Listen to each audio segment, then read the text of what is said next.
Nate Brown here. I'm going to do a VCR head-to-head today of select JVC VCRs. I'm doing this because I run a small business where I rebuild popular models of JVC VCRs. These would be VCRs you might classify as high-end consumer or prosumer VCRs.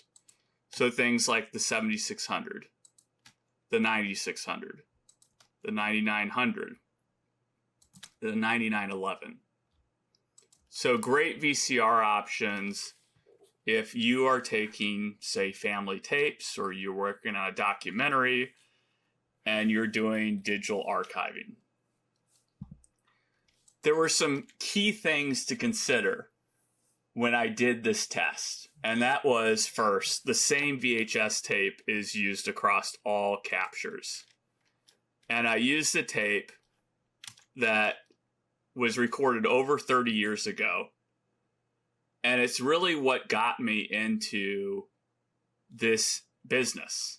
And that was to deliver to customers high quality VCRs for digital archiving that worked well, that were rebuilt to as like new as possible. And this tape is also very close to my heart because it was a 3,000-mile, 3-week trip across the Great American West. And if you look at the timestamp, it's July 1993. I'm from Missouri, the show me state. That's why I like doing something like this. We'd rather show than tell. But this was, if you're from that area, you may remember 1993, July, that summer, was the Great Flood. And we had many people ask, they saw our Missouri license plate and asked, hey, are you escaping the Great Flood? Well, we were lucky. Our house was spared. We just had planned a family vacation. So I've used this tape as the basis for this. And I think something that's important to note is that I've used this tape. I've literally run it hundreds of times as a test tape because I've delivered hundreds of these VCRs. And it's pretty impressive how well these VCRs render this footage after hundreds of plays. So more considerations here that are important. I use the same capture device, except for a FireWire based example I'll share, and then something called Domesday Duplicator that I'll talk about. There was no post-processing, so the idea here was to make this as untouched as possible. You're seeing the raw footage from each VCR. Everything was de-interlaced. This is just part of my workflow. Everything was shot, when it was shot on VHS, it was shot in an interlaced format. We're in a progressive world today. So everything has been de-interlaced, it's progressive. I use Topaz Video AI. That's a whole other topic, but great, great tool. There's no manual sharpening, denoising, or additional color applied to this. There's one exception that I'll highlight, but again, trying to make this as original as possible.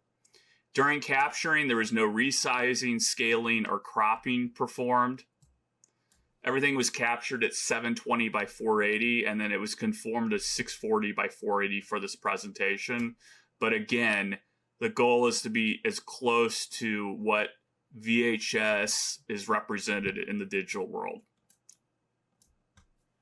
Audio is not included in this comparison. I'll make one note about that. Maybe that's another video, but this is a video-only focus. The TBC or time base corrector was turned on. It says where applicable, but all of these have a time-based corrector turned on, which is, I'll get into it, but it's really essential. And then the final thing is that the same capture device settings were used. This is all about consistency. So you're getting apples to apples comparisons. So I'm going to go through all of these models, and I'm going to do head-to-heads so you can really see the quality. And some of this is subjective, some of it's not, but I think a lot of it is subjective. And I'm going to start with the 9600, and I'm going to start with my most common question here. And it's, should I get the 9600 or the 7600? Now, you get inside these two VCRs, and they're very similar mechanically, very similar. The electric boards are very similar. But the main difference between these two is the 9600 has a more robust time-based corrector. It has 4 megabytes of a buffer versus 2. And the way I describe this to customers often is that 4 megabytes, or that 9600, is going to cover you in what's maybe 15% or 10% of scenarios. And I'm going to see here if I have, okay, you can see, let's see if you can catch it really quickly at the beginning. If you look at the right on the 7600, you'll see a horizontal line. You don't see that in the 9600, but you see it in the 7600. It's just a little bit more robust of a time-based corrector. But again, this footage, this tape was played hundreds of times before this test. So the 7600 is still doing an amazing job. And a time-based corrector, if I was to play this and put it into, say, a Blackmagic capture device, it's crazy the number of drop frames that you get with that. So it's not only kind of fixing the image, but it's really essential because these tapes have degraded over time. They were really designed to last maybe 15 or 20 years. Here we're talking 30 or 40 years at this point. So, but let me compare now the 9600 to the 9800. This is also a big question I get.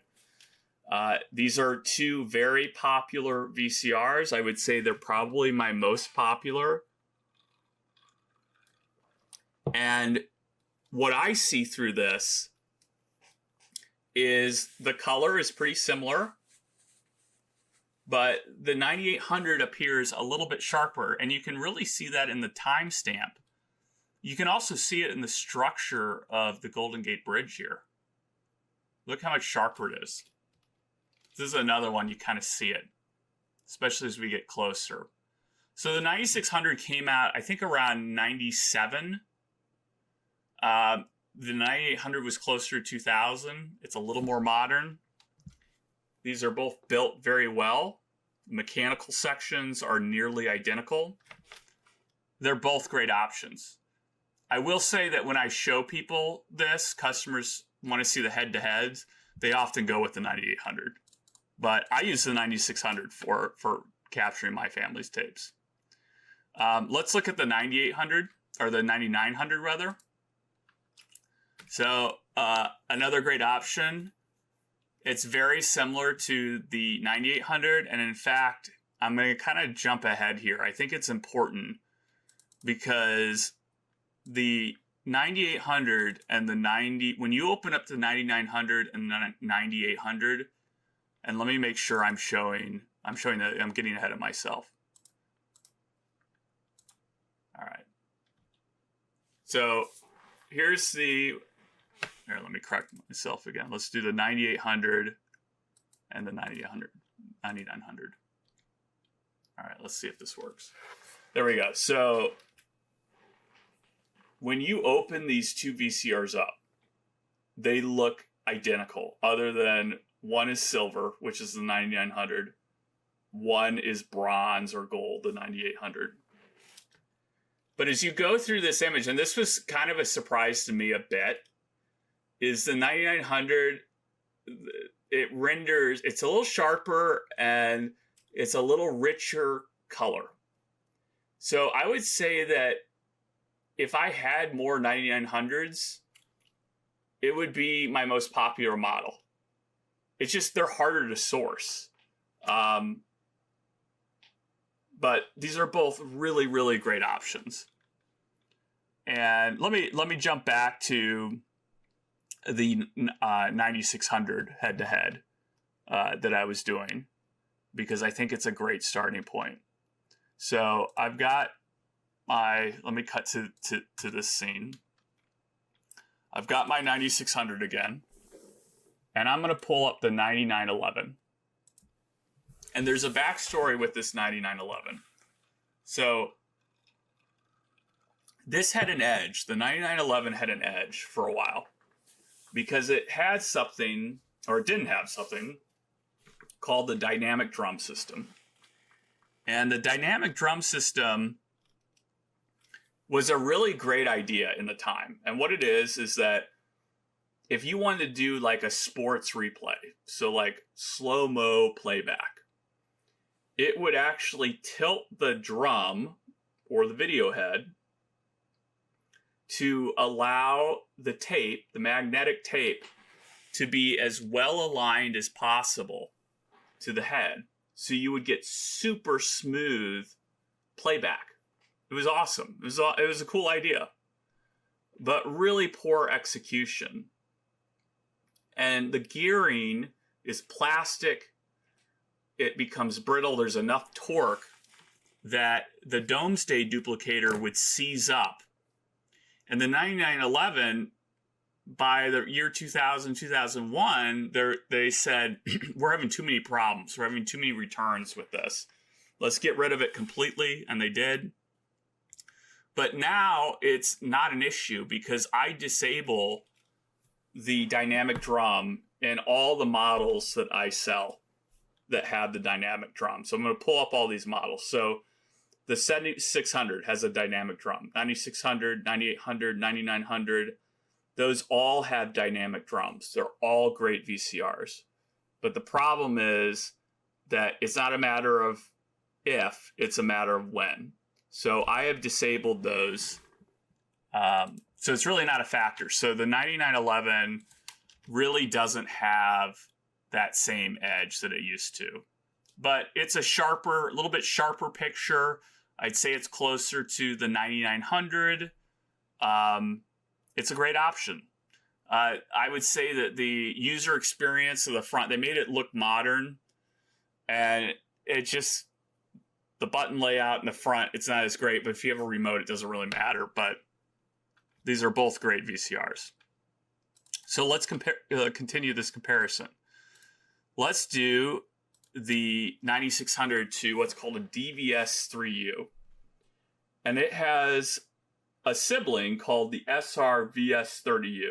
And what the DVS3U is, it's a dual setup. So it's got mini DV for digital tape, the mini DV tape. And it's got VHS and Super VHS. I think it's kind of an underrated VHS, Super VHS VCR. 95% or more of these VCRs that you might see for sale, the mini DV mechanism is broken. Now, I always rebuild the mini DV mechanism because a lot of my customers like it because they've captured a lot maybe in the 2000s on mini DV and a lot on VHS, so it gives them a ton of flexibility, which is really great. Now, what's important to show here, though, is look what happens. So the DVS3U on the right was captured via Blackmagic. But it also has, because it has mini DV, it has FireWire. So there is a big difference between the FireWire and the Blackmagic.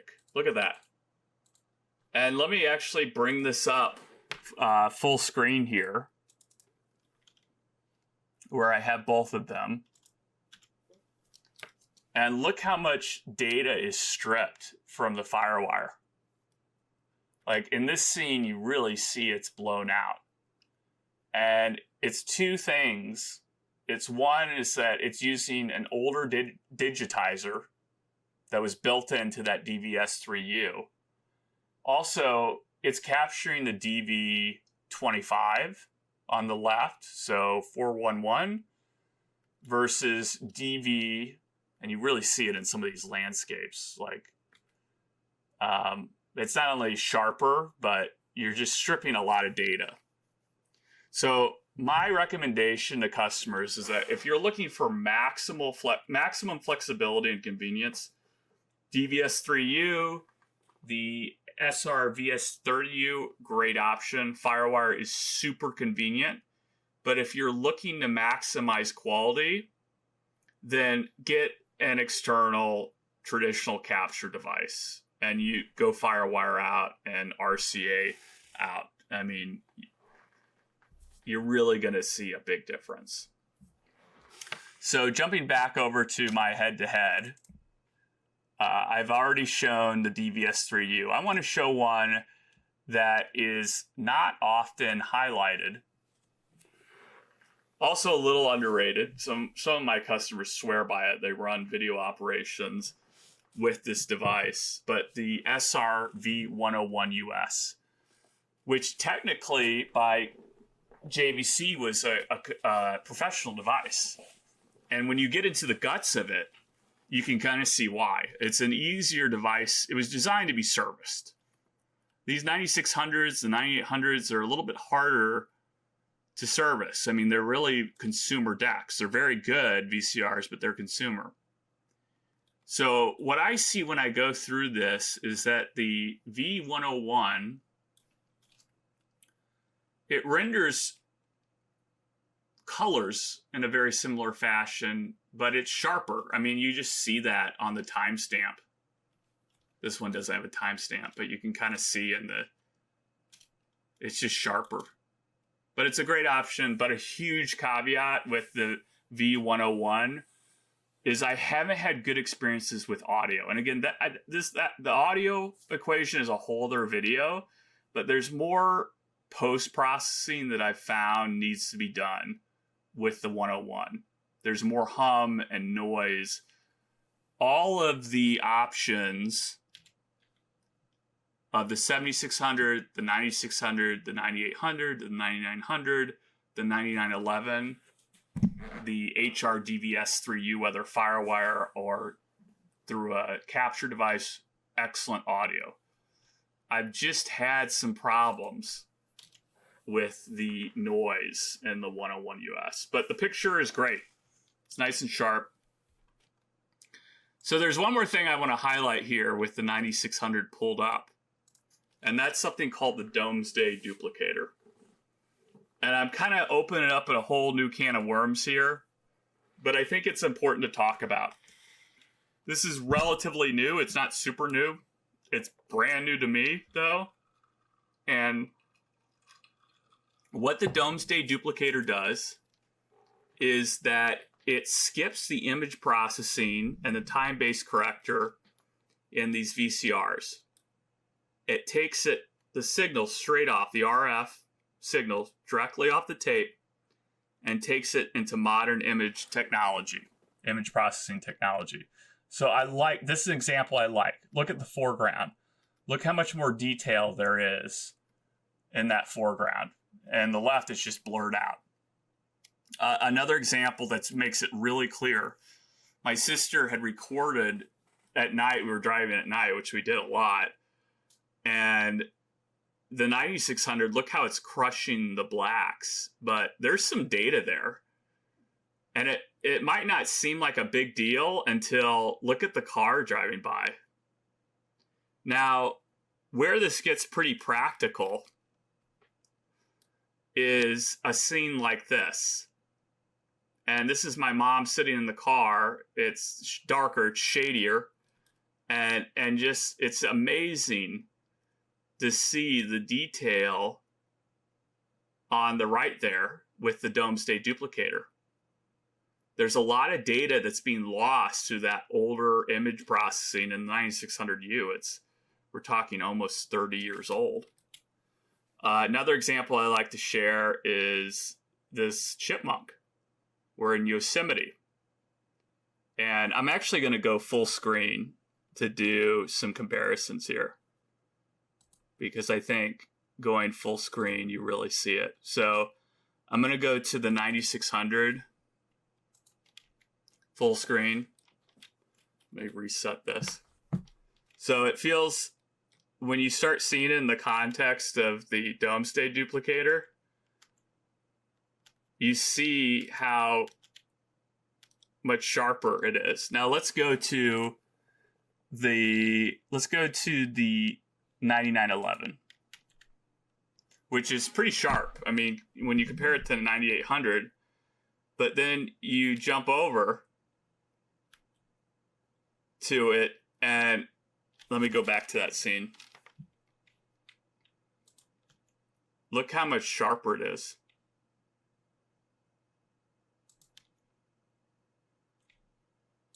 It really is something else. That's the 9911.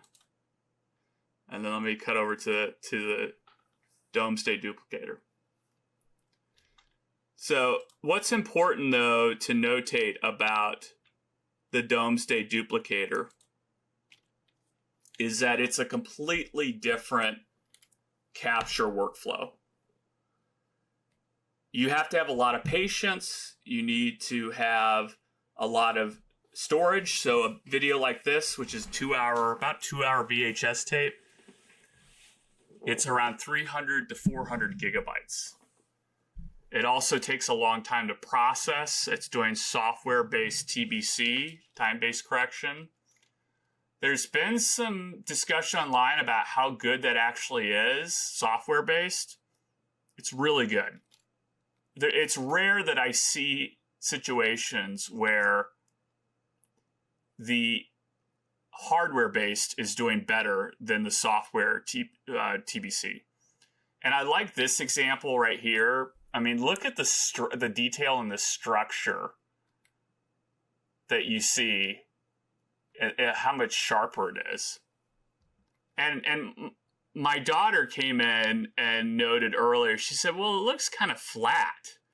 Like, don't you think that on the left it looks kind of flat? And I was like, well, yeah, that's true. But this is where I said there's one exception with color. And let me see if I can pull up the right head-to-head here. I'm going to pull up one of my scenes here and see if I can do this correctly. So I'm going to pull up a little bit of light color on the Domesday. Let me actually just go to full screen. So jumping to full screen here. Here's the Domesday Duplicator. Going to jump over here so you can see full screen. So it looks kind of flat. Let me go to actually Grand Canyon. So it looks kind of flat. But if you start doing very light color correction, say you're in DaVinci Resolve, you're going to see really a lot more data to work with. So this is just light color. I just spent 20 seconds doing this. But when you have a lot of more data to work with, and it does, by the way, it records to 422, the Domesday Duplicator. It uses something called VHS decode. It's command line. But I think it's so good that I'm going to start selling it as an option. And it has 2 BNC outputs on the back. One is for video, one is for audio. You could do a whole video about this alone. But it's a great option if you have patience, if you're looking for maximum quality. Say you have a lot of indoor scenes, kind of like we have the shade here, and how much more data that you can get out of it. But it's a whole other process. Another thing is you have to capture audio and video separately, and then you have to sync them. But I really think it would be hard to find today an option that really beats this in terms of quality. And I'll pull up the head-to-head one more time and see if I can get this working. Let's pull up a head-to-head. So let's get the Domesday Duplicator. I'm actually going to move this over here so you can see it. I'm going to get a 7600. And I'm going to go through a few scenes here. So you start to see, and this is one where you see in low light. Watch as we go around the corner here. And we're shooting this kind of at dusk. You definitely see more detail in the rock face, but it's going to get darker, right? Watch here on the left. And there's data there that it's getting. Look at the foreground. I've talked about this already. It's just amazing how much more foreground data there is. And an example of this recently, a practical example, was I had a video I captured, 37-year-old video of my great-grandmother. And in the background were pictures that we hadn't previously noticed because they just had been blurred out. But when it was captured with the Domesday Duplicator, there was so much more data, so much more sharpness that, and this is another lower light scene, but you can see there's more data that's being captured. But I think it would be really hard to beat this right now, the Domesday Duplicator, in terms of fidelity, because you're using modern image processing. You're not using 25 or 30-year-old image processing technology. So I hope that this head-to-head was helpful. And you can find me at my eBay store. Just search NatoB82. I sell all of these VCRs. As I mentioned, I'm going to start selling the Domesday Duplicator as an option.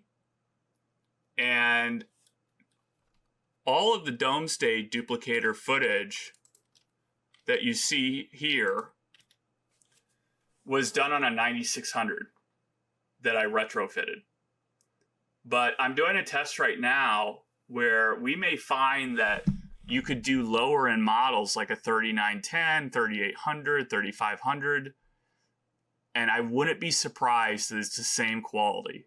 You're skipping the TVC, you're skipping the image processing. But that more to come on that. But thank you so much for checking this out. Feel free to comment, send me a note directly, whether it's on eBay or YouTube. And happy to give you answers to your questions. Also, I'll soon have quick links to comparisons. So if you just want to quickly compare, say, a 7600 versus a 9600,